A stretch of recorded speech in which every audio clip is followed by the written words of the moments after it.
O tema de hoje é ecumenismo e para isso nós estamos aqui com o nosso padre Adriano Zandoná e o Dom Francisco Biazin, que é o responsável pela CNBB, pelo ecumenismo e também do diálogo interreligioso. Então você ainda há tempo de participar pelo telefone 12 3186 2600, também pelo Twitter @ptrocandideias e pelo e-mail trocandoideias@cançãonova.com.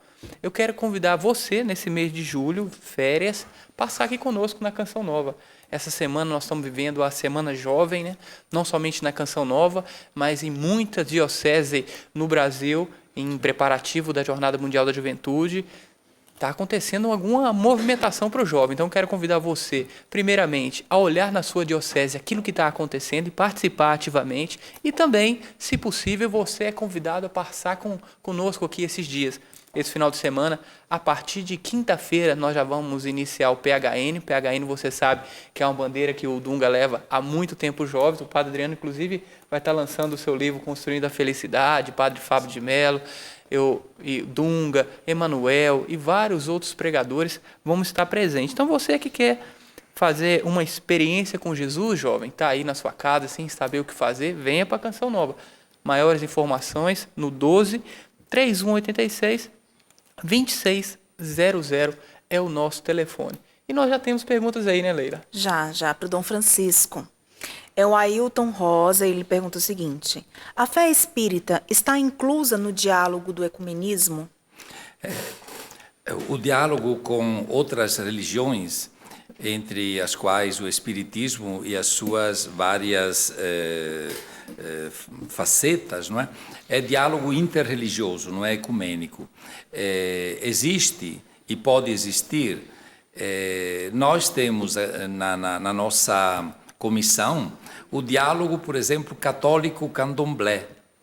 É um diálogo muito respeitoso do caminho que o candomblé vem fazendo, e o mesmo respeito nós temos e exigimos também dos irmãos do candomblé. Diálogo que significa descobrir valores comuns, que são valores baseados mais na natureza, no respeito à natureza, no respeito também da pessoa humana, não é? E de tradições antigas que são continuamente resgatadas. Com o espiritismo, diretamente, nós não temos atualmente nenhum diálogo, não é? Porque é muito difícil encontrar, não é, um caminho definido do espiritismo. O espiritismo também está subdividido em muitos caminhos. Com o candomblé nós o temos porque cada vez mais se define como uma religião de origem afro, não é? Que tem alguns princípios muito importantes, com o qual nós podemos instaurar, repito, um diálogo baseado sobretudo nos valores de respeito à pessoa e à natureza. Quem nos deu um grande exemplo, né, a gente comentava aqui no intervalo, não é, Padre Adriano, foi o Papa João Paulo II em Assis, né? Aquele grande momento em Assis. Mas ele também foi muito criticado. E aí? Sem dúvida, mas é interessante a gente perceber, Papa João Paulo II, obviamente, ele roubou a cena, né, nas últimas décadas aí dos anos 90, entre outros, que ele exerceu o seu pontificado, mas é interessante perceber também que os seus predecessores, dentre eles o Papa Paulo VI, Papa João XXIII, tiveram, o Papa Paulo VI em especial, eu me encanto quando estudei as iniciativas, as realidades que o próprio Papa Paulo VI protagonizou. Ele foi que deu um pontapé mesmo, né? Porque existiam muitas estruturas fechadas, não tirando o mérito do saudoso João Paulo II, mas existiam estruturas, do ponto de vista de diálogo, de relacionamento, que estavam fechadas e que foram reinauguradas através do pontificado e do esforço do Papa Paulo VI. Óbvio, existem as críticas, e reitero até o que o Dom Francisco Biazin trouxe, quando existe um diálogo, por exemplo, com uma religião animista, com uma religião, né, como o candomblé, dentre outras, é um diálogo onde se busca tecer, construir a fraternidade a partir de valores que sejam comuns. Ninguém está falando você está certo, você está errado. Nós temos as nossas concepções, temos o depósito da fé, eles também têm as concepções deles, mas o que se busca são lugares de encontro, os valores do Evangelho, né, que servem de ponte para a construção de diálogo com as mais difíceis expressões de fé, difíceis expressões de crença, os valores do respeito mútuo, da vida humana em primeiro lugar, do ser humano como a norma, né, para se construir uma resposta e uma escolha diante da vida. Diante dessas iniciativas aqui no Brasil, nós já citamos um pouco, né? Temos essa aí, né, Dom Francisco, em Cristos, né? Em Cristo. Em Cristos, é. O que é o Em Cristo? Fala para quem está em casa aí, você tem como participar, um pouquinho da história. Em Cristos é uma sigla que significa encontro de cristãos na busca da unidade e da santidade. Não é um encontro organizado por uma igreja, nem pela nossa comissão de ecumenismo e diálogo interreligioso. Surgiu de forma muito espontânea a partir de um primeiro encontro realizado aqui em Lavrinhas, não é? Onde 21 pessoas, representantes das suas igrejas ou comunidades novas, ou comunidades evangélicas, não é? Surgidas de igrejas evangélicas, sentindo o desejo muito grande de responder à oração de Jesus, Pai, que todos sejam um para que o mundo creia, iniciaram a se encontrar. Portanto, é um encontro, não é? Não está sob o guarda-chuva de nenhuma igreja. Portanto, não é fruto da instituição, né? Mas é fruto do Espírito, né?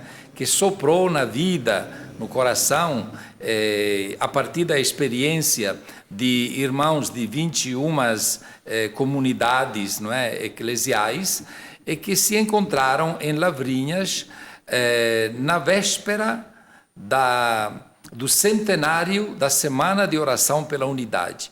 Eu acho isso muito significativo, não é? Não foi em outro ano, surgiu no ano de 2008 e foi realizado este encontro. Eu não sei se todo mundo tinha consciência, não é? Mas sem dúvida tomaram consciência ao realizar este encontro, como fruto também deste século de oração, não é? De todas as igrejas e de muitos cristãos para realizar o desejo de Jesus, a oração de Jesus. A unidade, o que é? A unidade é um dom, não é uma conquista, né? A unidade é, antes de mais nada, um dom de Deus. É interessante que Jesus, no Evangelho, manda que nós nos amemos. Este é o meu mandamento, que vos ameis uns aos outros como eu vos amei, não é? Mas quando ele fala de unidade, ele a pede na oração. Portanto, ele mesmo sentia que a unidade não é uma conquista humana, mas é um dom que vem do alto e que espelha aquela unidade que existe na Trindade Santa. Tanto é verdade que Jesus diz, como eu e tu, ó Pai, somos um, assim que eles sejam um. Estes encontros se repetiram a cada ano com uma participação cada vez maior, não é? De membros de outras comunidades. E a cada ano tiveram também uma temática.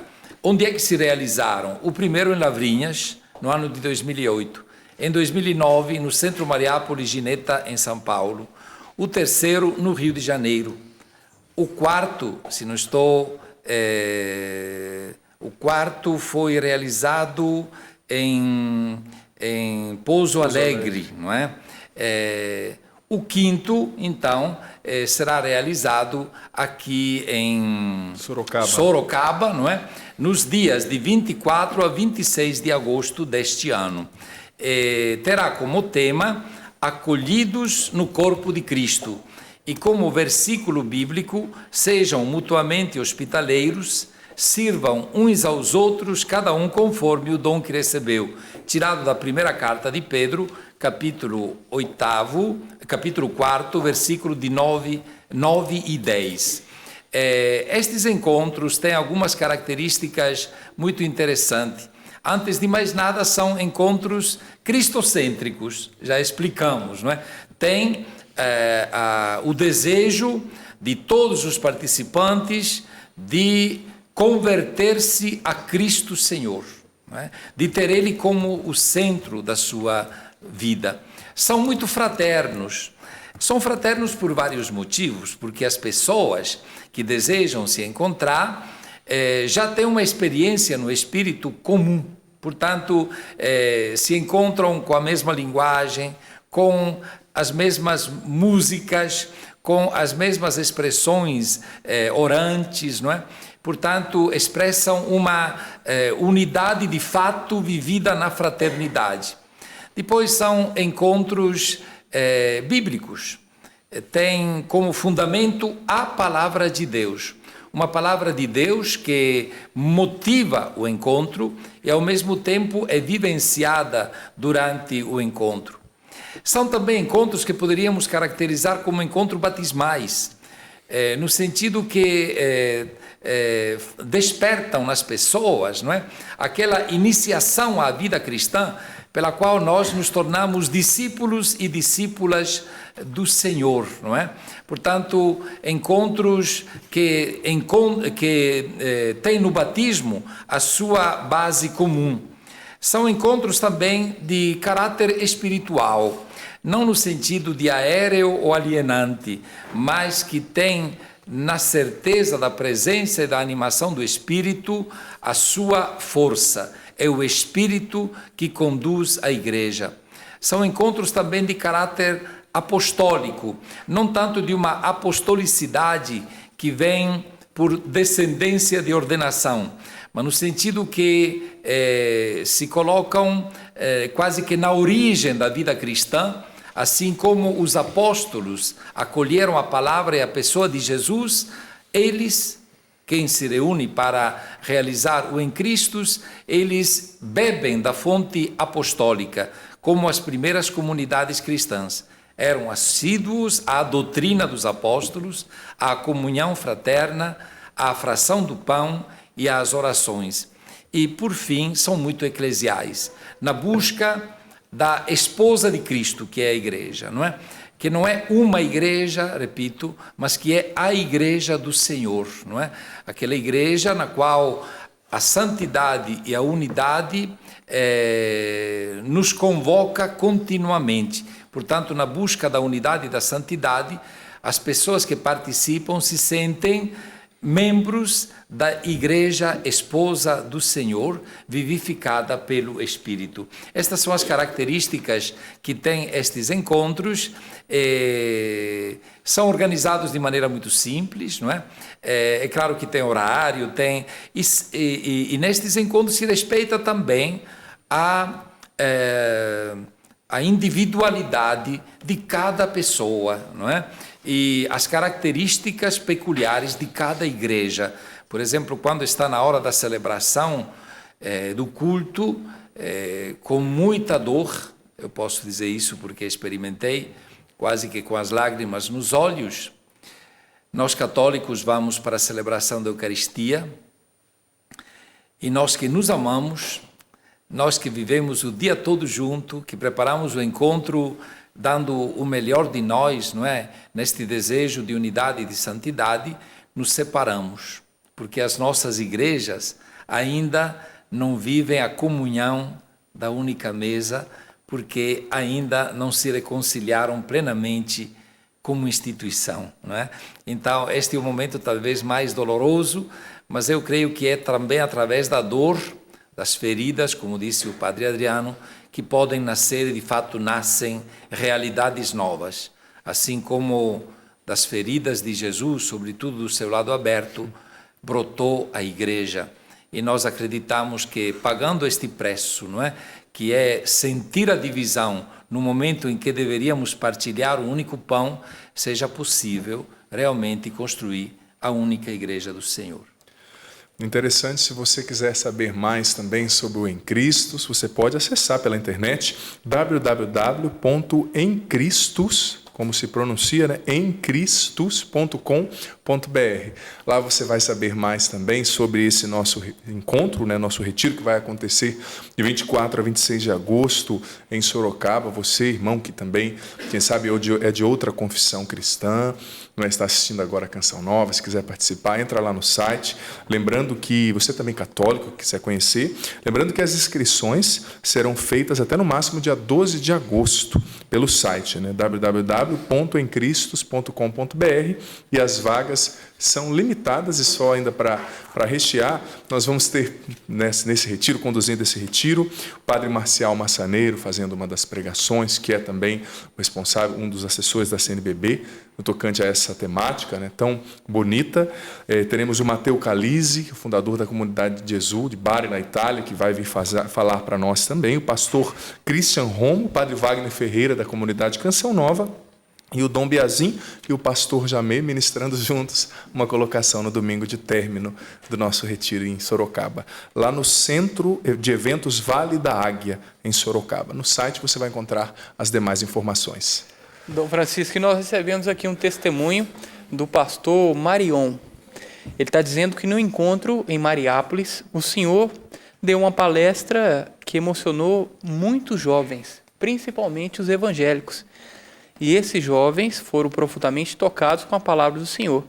E ele, o pastor Marion, pediu para que o Senhor deixasse uma palavra para os jovens, inclusive para os jovens evangélicos, para que se despertem ao ecumenismo. Está pedindo aí uma palavra do Senhor, pastor Marion. Vou então abrir um pouquinho. Como os jovens podem participar então? Nós estamos às vésperas aí do PHN na Canção Nova, nós temos a Semana Jovem em todo o Brasil. O que o jovem pode fazer para despertar o ecumenismo? Os jovens são a geração curada, né? E eu me senti tão à vontade com um grupo de jovens de uma comunidade evangélica que abri o meu coração, talvez como nunca tenha me aberto, não é? Com outras pessoas. Eu queria dizer aos jovens, não é, que saibam sonhar o sonho de Jesus, né? Portanto, que sonhem alto, porque por quanto alto sonhem, nunca vão alcançar o sonho de Deus, o sonho de Jesus, que é de ver a humanidade unida na fraternidade, uma humanidade que viva na paz e, sobretudo, que acolham Jesus como aquele que dá as respostas mais verdadeiras e mais profundas do anseio do coração humano, também dos jovens, né? A respeito do amor, a respeito da vida, a respeito do futuro da humanidade. No Senhor Jesus nós encontramos realmente o centro e a resposta dos anseios mais profundos do nosso coração. É forte essa palavra, nós jovens, me incluo, o senhor se inclui, a Leila se inclui, eu acho que muitos aqui se incluem, somos a geração curada. Vou anotar e vou tomar posse dessa sua palavra, Dom Francisco. Padre Adriano, o Jacques aqui está na nossa plateia, ele é de Campo Grande. Ele está querendo saber o seguinte, olha, como trabalhar a catequese para evitar má formação sobre o ecumenismo? Ele, pelo que parece, né, Jacques, o medo que você tem é de perder, então, o depósito da fé, né? Como educar os católicos para viver o ecumenismo sem perder, então, essa dimensão de catolicidade. Em primeiro lugar, boa noite, Jaque, e um abraço a todos do Campo Grande, Campo não é? Grande, Rio Grande do Sul. Aliás, Mato Grosso do Sul. Em primeiro lugar, eu percebo que, como eu já expressei também em um outro momento, é preciso que os catequistas, os formadores de opinião, valorizem mais o que nos une do que o que nos separa. E é preciso também que nós tomemos cuidado, eu como padre, você como catequista, todos nós, tomemos cuidado com as maneiras como nós nos expressamos, que às vezes a nossa expressão, os nossos comentários são preconceituosos. Esse preconceito com a palavra semeia preconceito nos corações. Então vamos ressignificar os nossos conceitos, as nossas palavras, a nossa maneira de expressar. E uma última coisa que os catequistas devem fazer, uma sugestão concreta que eu apresento, Apresentem os documentos da igreja. Muitas vezes a gente fica falando o que a gente acha. Olha, é um grande pecado meu, como padre, a minha categoria, os catequistas, pecado nosso quando nós falamos o que a gente acha. Enquanto a gente acha, a igreja sabe. Então vamos pegar os documentos da igreja. Unitatis Redintegratio, Ut Unum Sint, tem outros documentos fantásticos também sobre o ecumenismo. Então vamos formar o nosso povo com o magistério, com aquilo que a igreja diz, porque a igreja é mãe e apresenta o ecumenismo como essa realidade de braços abertos para acolher todas as pessoas. Deus o abençoe, Jaque. Dom Francisco, nosso programa está quase chegando ao fim, mas eu preciso estender também essa pergunta ao senhor, porque eu sou como um bispo, tenho o dever de ser o nosso pastor, né, É do verdade. magistério, de nos ensinar. Os catequistas, né, como que podem fazer, catequistas católicos, para educar os jovens, então, para viver bem o ecumenismo? Eu acredito que precisaria educar todas as pessoas da nossa igreja ao espírito ecumênico. Não tenhamos medo de educar as nossas crianças, adolescentes, jovens, eu diria os membros da igreja, a ter o espírito ecumênico.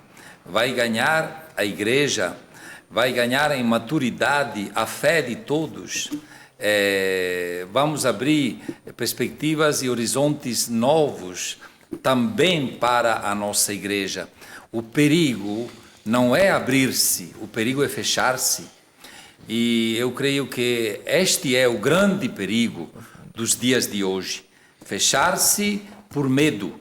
Jesus nos ajuda a abrirmos os horizontes. Ele mesmo, um certo dia, olhando as searas, ele disse: a messe é grande, os operários são poucos, né? Enviai, Senhor, operários para a vossa messe. O mundo também de hoje espera de nós não visões pequenas e mesquinhas, mas espera horizontes e perspectivas novas no campo da economia, no campo da cultura, no campo do diálogo entre as culturas, não é? Nós crescemos na medida em que nós nos abrimos, não na medida em que nós cerramos as fileiras e nos fechamos, sendo patrulheiros de alguma verdade que achamos que devemos defender. A verdade se defende por si mesma, o amor se difunde por si mesmo, não é? Portanto, cabe-nos não ter visão mesquinha, mas visão ampla, horizontes abertos, possibilidades novas, né? Na medida em que nós educarmos os nossos jovens, também na catequese, para a abertura e o diálogo, não os perderemos, muito pelo contrário, os conquistaremos, não é? Para o verdadeiro espírito que animou Jesus quando ele anunciava o seu evangelho. Eu, como pastor, gostaria realmente de dizer: abramos espaços, abramos janelas, não tenhamos medo e, ao mesmo tempo, sejamos autenticamente cristãos, 100% de Jesus, não é? Aí não temos medo de abrir diálogo e de falar com ninguém. Pelo contrário, é através do diálogo, é através da abertura que nós podemos anunciar a riqueza que temos no nosso coração. Sejamos 100% de Jesus. Eu quero agradecer você que mandou sua pergunta para nós. Infelizmente não tivemos tempo de fazer todas elas. Quero agradecer José Augusto Ferreira, que foi seu paroquiano em Duque de Caxias. Maria das Graças, também lá de Sertânia, mandou um abraço para o senhor. Vera Lúcia, Maria Célia, Maria da Conceição, Padre Elias, Rita de Cássia e tantos outros que ligaram para nós hoje participando do programa. Muito obrigado. Peço novamente desculpa, porque foram muitas as perguntas e infelizmente a sua não deu para ser feita. Quero agradecer também a Maria Aparecida Fabrício Moraes, da cidade do Rio de Janeiro, e também a Liana Cruz, de São José dos Pinhais, do Paraná, que ganhou o livro do Ricardo Sá, Quem Tem Que Mudar Sou Eu. Se associaram à Canção Nova pelo débito automático. E eu quero agradecer também, Padre Adriano, o Sidney Santori, de Umuarama, no Paraná, que ganhou o livro do senhor. Construindo a Felicidade. Quero desde já agradecer a presença do senhor. O senhor vai estar lançando esse livro esse final de semana no PHN, né? É isso mesmo, Ricardo. Eu quero convidar você que está aqui, estou aqui com o livro Construindo a Felicidade, no acampamento PHN nesse final de semana, especificamente na pregação do sábado às 14h20, eu farei o lançamento oficial do livro Construindo a Felicidade. Nesse dia, o Dunga fará uma pregação, o Padre Fábio de Mello, depois eu farei também lançando o livro, terei um momento com o povo de autógrafo depois também, um momento, né, para partilhar essa ideia. E esse é um livro que, de fato, propõe um caminho de construção da felicidade para todas as pessoas. E é a partir do cotidiano. O subtítulo dele é Reflexões sobre Questões Cotidianas. É um caminho de construção da felicidade muito encarnado. Como construir a felicidade a partir de uma dor, de um desemprego, de coisas que são comuns a todos nós. Então está aí a proposta, com certeza vai inaugurar novos caminhos, novas luzes para a construção da felicidade na nossa história. E quero ressaltar mais uma vez, Ricardo, que me sinto lisonjeado por, ainda como um jovem sacerdote, compor essa equipe também, esse organismo que é o Em Cristo, seu representante diplomático da Canção Nova, junto com Dom Biazin, com pessoas que têm, né, um arcabouço cultural, religioso tão grande que tanto eu tenho aprendido com vocês. Muito obrigado, Dom Biazin, me sinto muito feliz. Então vamos agradecer a ele um pouquinho, só um pouquinho, que eu também vou aproveitar o senhor para dar a bênção final para nós aqui. Leila, muito obrigado vocês que participaram aqui da equipe técnica, vocês que nos acompanharam aqui no Estúdio Santa Clara e você de casa que acompanhou esse bate-papo tão gostoso e agora vai ficar com o PHN com Dunga. Dom Francisco, muito obrigado. Em nome do Monsenhor Jonas Abib, novamente eu agradeço a presença do senhor aqui. Sabe que a Canção Nova, eu tenho a ousadia de dizer, ela deseja sempre ser igreja, deseja sempre contribuir com um diálogo ecumênico, com um diálogo interreligioso. Muito obrigado pela presença do senhor, foi bastante significativa. Desde já eu peço ao senhor as suas palavras finais e a bênção para nós e o povo que está em casa. Muito obrigado. Eu agradeço ao Padre Jonas Abib, porque ele esteve presente no primeiro Em Cristos, que se realizou em Lavrinhas, inclusive com uma prolusão muito bonita que eu li há pouco tempo. Eu diria até com uma visão muito aberta, profética, sobre o diálogo ecumênico. Eu quero dar um abraço muito especial, caloroso, bem nordestino, a todos aqueles que de Pesqueira ligaram, telefonaram, mandaram twitters, e-mails, não é? Que é impossível descrever, aos quais é impossível responder. O coração de vocês é grande, não é? Então eu quero abraçá-los de todo o coração e agradecer a riqueza que vocês transmitiram para a gente nos 8 anos em que fui o bispo de vocês. Também quero saudar o bispo de Pesqueira, do qual tenho uma grande estima, e que leva para frente, não é, todo o trabalho que a gente, como pude, não é, com as limitações da gente, procurou implantar naquela diocese. Um abraço também aos diocesanos de Volta Redonda, de Barra do Piraí, Volta Redonda, no 90º aniversário da criação da diocese.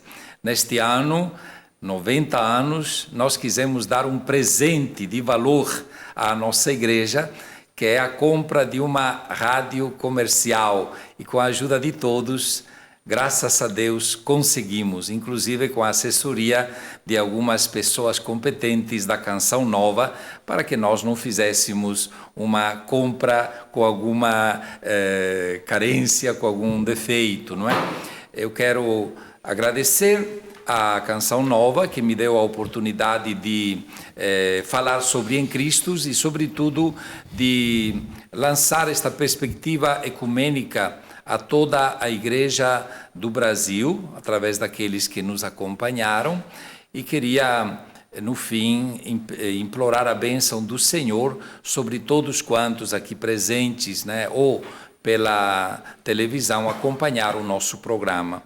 Que o Senhor, Deus da vida, que o Senhor Pai de todos os seres humanos, nos acompanhe ao longo da nossa caminhada nesta terra, que nos torne cada vez mais discípulos e discípulas do Senhor, que no anúncio do Evangelho se abrem para todas as pessoas, oferecendo a riqueza do amor de Cristo. E e ao mesmo tempo acolhendo todo o bem e todo o positivo que vem de cada pessoa criada à imagem e semelhança do Criador.